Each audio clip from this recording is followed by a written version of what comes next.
Hello दोस्तों, कैसे हैं आप सभी।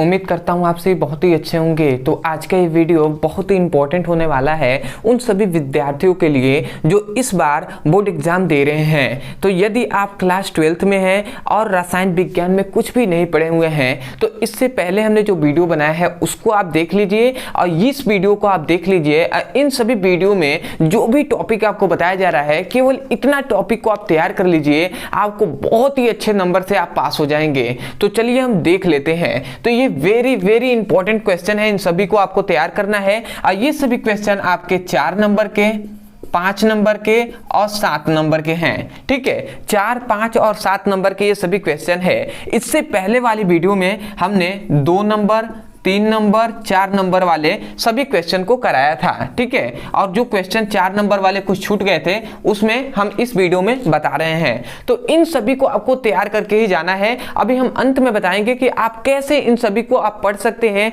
कैसे आप सभी क्वेश्चन को देख सकते हैं, पीडीएफ कैसे मिलेगा और दूसरी बात कि आप इन सभी का क्वेश्चन का हल कैसे पा सकते हैं, पूरा हम डिटेल में समझेंगे। तो केवल आप इतना तैयार कर लीजिए, यदि आप कुछ भी नहीं पढ़े हैं तो केवल इतना तैयार कर लीजिए। ठीक है, अभी एक दिन समय आपके पास है।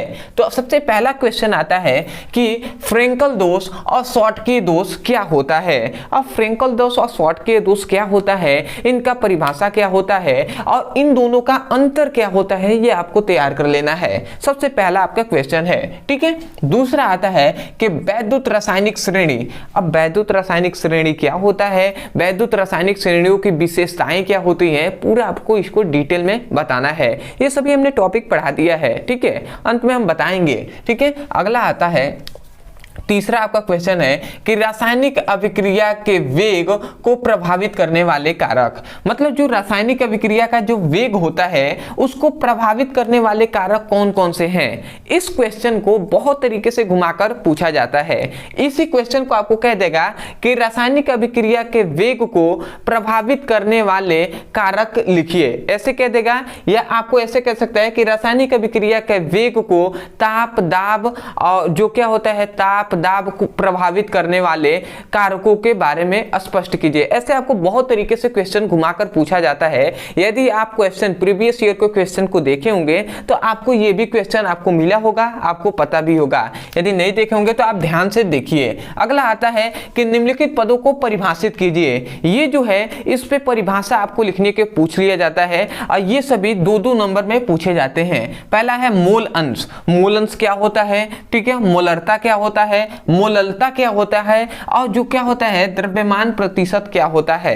ठीक है, इन सभी को आपको याद रखना है। अब यहाँ पे एक याद रखना है, मोल अंश कहे या मोल प्रभाज कहे, दोनों बात एक ही है। ठीक है, तो कभी भी आप कंफ्यूज नहीं होंगे। ठीक है, अगला आता है 5वां क्वेश्चन है कि ओस्टवाल्ड विधि द्वारा नाइट्रिक अम्ल के निर्माण को आपको बताना है कि ओस्टवाल्ड विधि क्या होता है। ओस्टवाल्ड विधि में क्या बताया गया है, नाइट्रिक अम्ल का निर्माण कैसे होता है इसको बताया गया है। और नाइट्रिक अम्ल जो होता है HNO3 उसका आपको गुण बताना है और उसका उपयोग भी आपको बताना होगा। ठीक है, अगला आता है कि हैबर विधि क्या होता है। हैबर विधि में क्या बताया गया है, अमोनिया का निर्माण आपको बताया गया है और अमोनिया का गुण भी लिखना है, उपयोग भी लिखना है। तो इन सभी को आपको तैयार कर लेना है। अगला आता है आपका क्वेश्चन जो है कि संक्रमण तत्व किसे कहते हैं और संक्रमण तत्वों की विशेषताएं क्या होती हैं, पूरा आपको डिटेल में बताना है। ठीक है, एक एक क्वेश्चन को आपको समझते हुए जाना है। अंत में हम सब बताएंगे कैसे आप इन सभी को पढ़ सकते हैं। ठीक है,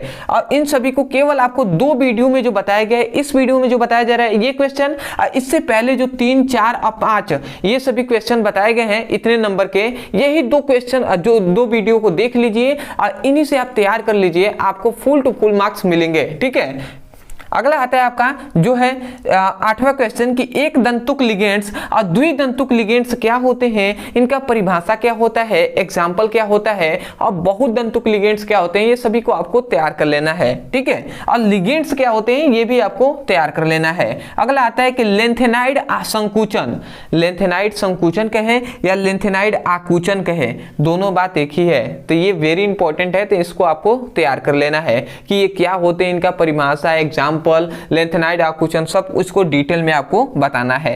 अगला आता है कि डीकेन विधि क्या होता है। ठीक है, डीकेन विधि क्या होता है, डीकेन विधि में हमें क्या बताया गया है, क्लोरीन का निर्माण कैसे होता है ये बताया गया है। तो वही कहा जा रहा है कि डीकेन विधि द्वारा क्लोरीन का निर्माण आपको कैसे होता है उसको बताना है, और क्लोरीन का गुण बताना है, और क्लोरीन का उपयोग भी बताना है। ठीक है, ये मोस्ट इंपॉर्टेंट है, इन सभी को आपको तैयार कर लेना है। अगला आता है कि एमिनो अम्ल क्या होता है, एमिनो अम्ल क्या होता है पूरा आपको डिटेल में बताना है। और जो एमिनो अम्ल है ये आपसे 7 नंबर में पूछा जाता है।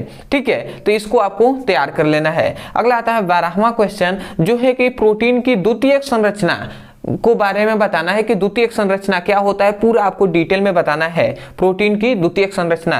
और ये दोनों क्वेश्चन है ये आपसे 7 नंबर में पूछे जाते हैं, तो इनको आपको तैयार करके ही जाना है। ठीक है, अगला आता है कि डीएनए तथा आरएनए का क्रियात्मक एवं संरचनात्मक इकाइयों में अंतर लिखिए। अब डीएनए और आरएनए में क्या अंतर होता है उसको आपको पूरा डिटेल में बताना है। ठीक है, अगला आता है जो 14वां आपका क्वेश्चन है कि प्रोटीन का मुख्य स्रोत क्या होता है। अब प्रोटीन का मुख्य स्रोत क्या होता है और प्रोटीन का उपयोग क्या होता है इसके बारे में आपको बताना है। एक और क्वेश्चन है वो आपका है, वो है आपका कार्बोहाइड्रेट का परिभाषा। कार्बोहाइड्रेट का परिभाषा बताना है, इसका उपयोग बताना है। तो आप जानते ही होंगे कार्बोहाइड्रेट का उपयोग हम किसके, एनर्जी के लिए करते हैं, एनर्जी को पाने के लिए। अब बहुत तेजी से आपको एनर्जी देता है कार्बोहाइड्रेट, पूरा हम डिटेल में इसको अभी को हमने बताया है। तो यदि आप इन सभी को हल चाहते हैं तो आपका इन सभी को तो ऐसे आपको एक एक टॉपिक आपको लिए पढ़ाया गया है कि जिससे आपको एक एक करके अच्छे से समझ में आए। तो यदि आपको इनमें से कोई भी टॉपिक है जो आपको समझ में नहीं आता है, कोई भी ऐसा टॉपिक, तो केवल उस टॉपिक का नाम लिखिए यूट्यूब पर। जैसे विद्युत रासायनिक श्रेणी आपको नहीं समझ में आ रहा है तो आप यूट्यूब पे लिखिए इंग्लिश में विद्युत रासायनिक श्रेणी ब्रदर सर। केवल अंत में हमारे चैनल का नाम लिखेंगे, तुरंत आपको वीडियो मिलेगा और वहां से एक एक करके सीक्वेंस में वीडियो को पढ़ सकते हैं और अपने सुंदर से नोट्स भी बना सकते हैं। अदरवाइज इससे पहले वाले जो भी हमने क्वेश्चन बताया है, जो 2, 3, 4 नंबर वाले और ये 4, 5, 7 नंबर वाले, ये सभी क्वेश्चन को यदि आप पाना चाहते हैं तो आप तुरंत हमें इंस्टाग्राम पे मैसेज करके आप बता सकते हैं। इंस्टाग्राम आईडी यहाँ पे दिखाई दे रहा होगा, इस पर हमें मैसेज करेंगे तो तुरंत आपको मिल जाएगा और वहां से आपको इन सभी का नोट्स आपको दे दिया जाएगा, तो वहां से इसकी पढ़ाई कर सकते हैं। ठीक है, अदरवाइज जो भी स्टूडेंट इंस्टाग्राम नहीं चलाते हैं, नीचे दिए गए व्हाट्सएप नंबर पर आप मैसेज करके और यहाँ से हमारी टीम से बात कर सकते हैं और उनसे मांग सकते हैं। यदि हमसे बात करना है तो इंस्टाग्राम पर मैसेज करके बात कर सकते हैं। अदरवाइज यदि चैनल पर नहीं होंगे तो चैनल को जरूर सब्सक्राइब कीजिएगा। और आपसे रिक्वेस्ट है कि ये एक है पहला ये वीडियो जिसमें 2, 3, 4 नंबर वाले बताया गया था और दूसरा 4, 5 और 7 नंबर वाले। केवल आप इन 2 को ही तैयार कीजिए क्योंकि समय बहुत ही कम है। ठीक है, और इतना तैयार कर लीजिए, आपको बहुत ही अच्छे नंबर से आप पास हो जाएंगे। तो आशा करते हैं आप समझ गए होंगे। तो चलिए दोस्तों, आज के लिए इतना ही, मिलते हैं एक नए टॉपिक के साथ, तब तक के लिए धन्यवाद। जय हिंद, जय भारत।